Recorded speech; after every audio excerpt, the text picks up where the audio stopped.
Strikes. Everybody's doing them. And I, for one, think that's pretty rad. What if we all went on strike? What if there was like a strike just in general? Like generally we did a strike. Like a general strike. Because look, maybe in baseball, strikes are bad because you get 3 of them and you're out. But strikes in bowling are great. You get 3 of them there, that's a turkey. And it's called a turkey because that used to be a common prize they would give away, according to an article that I read that misspelled the word ham. What a ham! Scientists are calling that an expertly crafted transition to today's actual topic. The time thousands of Scottish children went on strike specifically to save Scooby-Doo from disappearing off of TV forever. Genuinely, if you like Scooby-Doo in any form outside of its original series, legend has it you owe a massive thanks to a small army of actual, literal, meddling kids. This video is sponsored by my streaming service Nebula, where I have recently made an entire class on how I make my videos. I'll talk more about that later. There's a cat now. What's up? There he is. Hey, how are you doing, you wonderful nerds? Scott here, and Scooby-Doo Where Are You premiered in 1969 on CBS, and was subsequently licensed out to other networks in other countries, like the BBC in the UK. But just 2 short years later, Scooby-Doo ended its initial run of 24 episodes. That's it. Fun bonus fact, Scooby-Doo Where Are You aired its final episode on October 31st of 1970. Halloween! So cool. Remember that at this point in time, Scooby-Doo wasn't a franchise. It was just a single show with 24 episodes total. So there was no guarantee of a future for Scoob and the gang outside of this show. It could have easily met the same fate as Top Cat, or the Herculoids, or Shazam. Not Shazam, Shazam, with 2 Z's and an N. It had a camel named Kabooby. My point is, CBS never renewed Scooby-Doo for a 3rd season and never had any plans to do so, or even to create future Scooby-Doo cartoons. The only plans anyone had was to get rid of it and move on. In 1971, months after Scooby-Doo Where Are You aired its final episode, the BBC announced plans to pull the show from their programming. It wasn't meant to be a big deal, there just weren't any new episodes. Besides, England has a long history of taking things from other countries and then promptly forgetting they exist. Like spices, for example. What they weren't expecting was James Brown! Mr. Dynamite? The Godfather of Soul? Nah, he's just like a little white kid from Dundee. Little Jimmy Brown was upset that the Beeb was gonna get rid of the Scoob, so he organized a protest demanding to save Scooby-Doo, that ever-hungry hound. We're gonna ignore the fact that someone definitely forgot to put that Y in there until the very end, because these are kids, I went to a climate protest once with a sign that said, "Clean air is a human rigged," because I forgot the H, and I'm a grown-ass genderless icon. Once you've been writing in big blocky letters for long enough, it's an accomplishment to finish with any kind of accuracy. So I want to read you a sentence from this Courier article that recounted the protest because the word choice is more powerful than anything I could come up with. They're talking about Jimmy Brown here, and they say, quote, "His children's army gathered in the city square, then marched over the Tay Road Bridge, waving banners and noisily shouting for Scooby's return." I mean, just imagine an army of kids marching across this bridge toward the BBC Scotland headquarters, demanding that the stuffy adults in charge walk back their seemingly innocuous decision to remove a cartoon from the TV schedule. And look, I know that I have a tendency to hype up historical events to make them sound more exciting, but at least I'm not Chris fucking Ferguson, who wrote, "Throughout the ages, principled protest has been a hallmark of youth, a rite of passage for many. Today, it is Greta Thunberg and her army of teen climate activists, or Extinction Rebellion protesters who make headlines. In the 1960s, it was the Vietnam War objectors and Campaign for Nuclear Disarmament believers who set out their political agendas. In later decades, young people swelled the ranks of those demanding to end apartheid in South Africa. They were at the barricades as then PM Margaret Thatcher introduced the poll tax and back out again to try to stop the 2003 invasion of Iraq. another generation too had the courage of its convictions.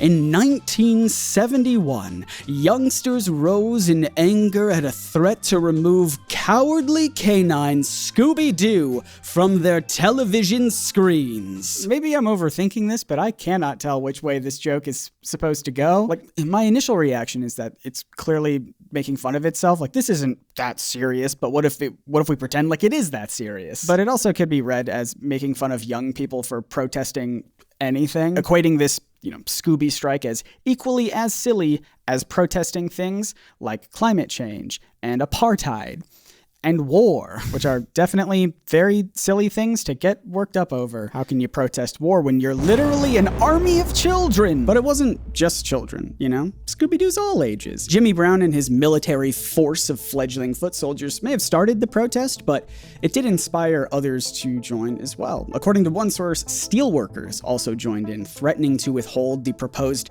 $1 rise in the TV license fee if Scooby didn't return to TV. I said $1. I meant to say a pound. God, I'm tragically American. I mean, at the very least, I did research to find out what a TV license was. Now, I've read a couple different newspaper articles and online articles that summarize this whole event, and the exact number of people who were protesting is kind of in the air a little bit. Some say 3,000, some say 30,000, which would be a lot. The protest did spread, and there was even a written petition that people could sign as well that got a couple hundred signatures. The exact number is hard to pin down, but at least some thousand number of children showed up to the Scottish BBC headquarters, which is still genuinely impressive. So, how did the BBC respond? Swiftly! Jimmy Brown's adolescent infantry marched down to the headquarters of the BBC and sat down in the parking lot so no one could leave. After the people inside the building figured out what was going on, probably with help of the signs, pretty big clue, they did send someone out to the parking lot to address the crowd. And they basically said, hey, Scooby-Doo's gonna be on in like 30 minutes, so maybe go home and watch it. And let us leave, please. Now, that was just to immediately resolve the current situation. Obviously, getting Scooby-Doo back on the air full time was gonna take a little more effort. And time. It took a bit, but in April of 1971, Jimmy Brown received a letter from the BBC saying that at some point, Scooby-Doo is it's gonna return. They were so vague about the details, but they wanted to make sure that Jimmy knew, which is so funny to me. It like reads like they were scared of Jimmy. Scooby-Doo is coming back, okay? We promise. We just need a little bit more time. Please don't send your army of children to our doors again. And honestly, good. They should be scared. The BBC aired reruns of the original 24 episodes of Scooby-Doo, but it didn't stop there. Legend has it, news of this protest in Scotland found its way to CBS executives in America. And upon hearing this news, those executives thought to themselves, maybe this talking dog that solves mysteries is a good idea, and we should do it. We should try it again. Give them another chance. 1972 saw the premiere of the new Scooby-Doo movies, a series that I think is arguably more iconic than the original, even if its name isn't.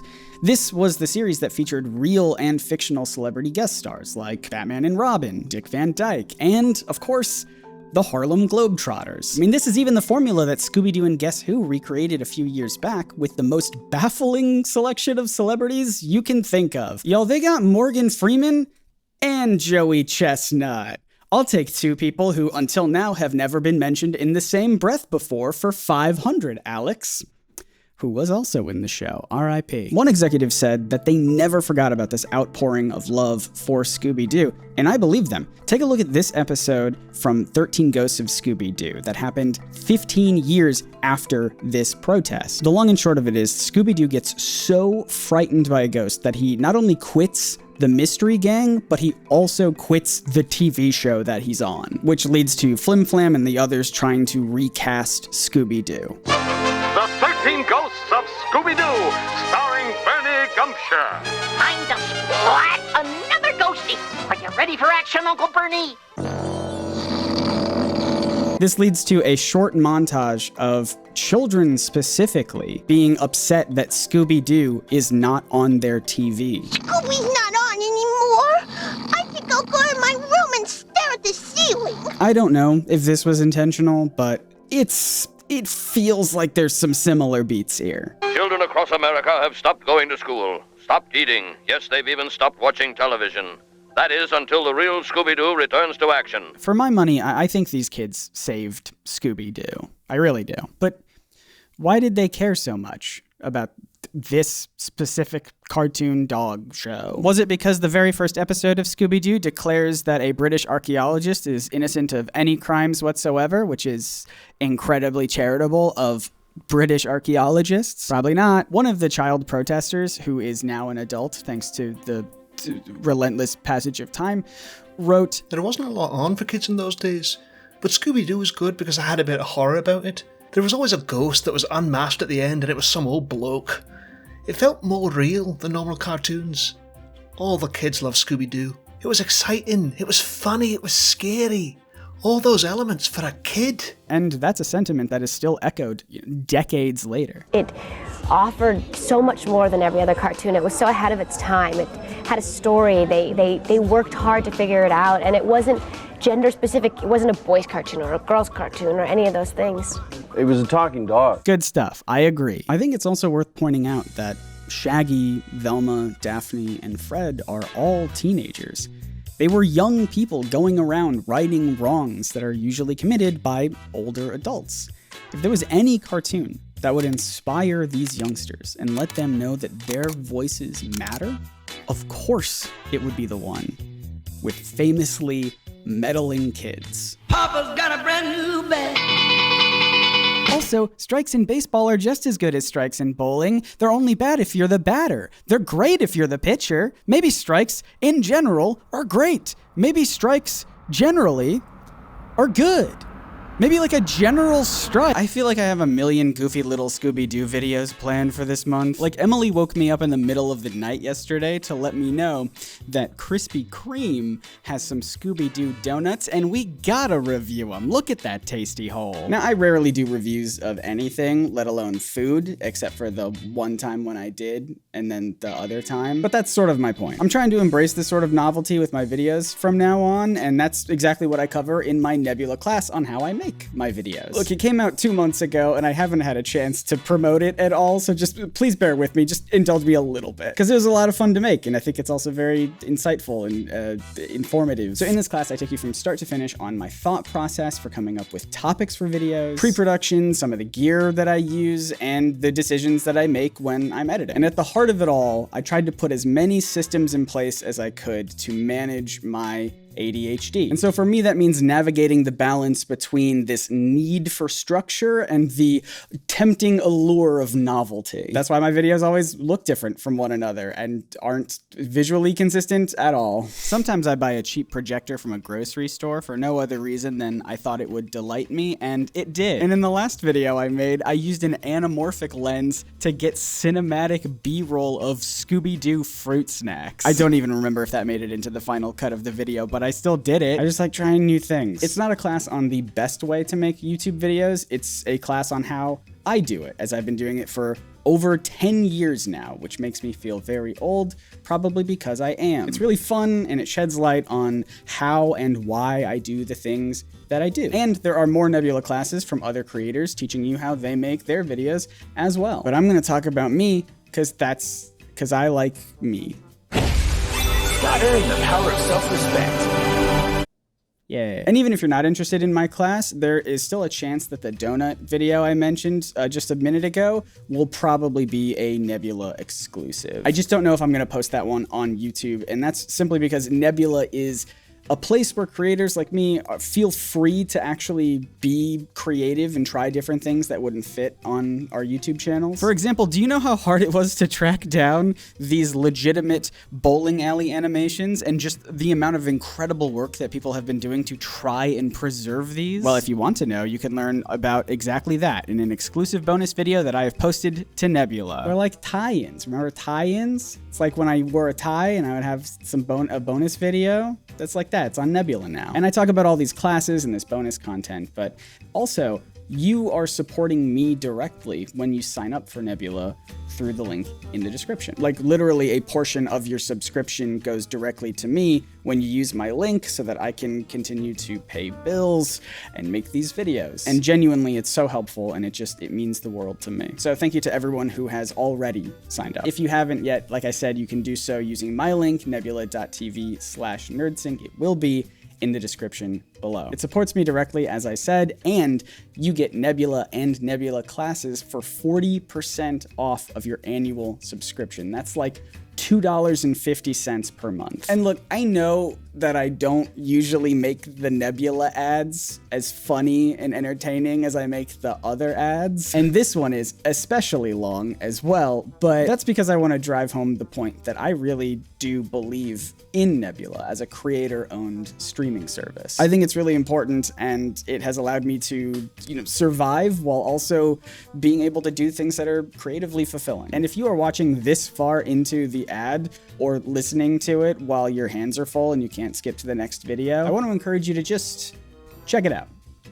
That's all. Again, my link is nebula.tv/nerdsync. It will be the very first link in the description below, and you will get both Nebula and Nebula classes for 40% off of your annual plan, including all my wacky bonus videos, and of course, an entire class that I made on how I make my videos. Please, it was so much fun to make. Please watch it. Okay, bye-bye. Thank you so much for watching. I have a ton of Scooby-Doo videos that I want to get done this month, so subscribe if that is something that you're interested in. I want to give a huge thanks to all my patrons as well. All of them are meddling kids of my heart. Sparta is still here behind me. Hasn't moved. I forgot he was there. But once again, my name is Scott, reminding you to explore your favorite art through curiosity and vulnerability. See ya.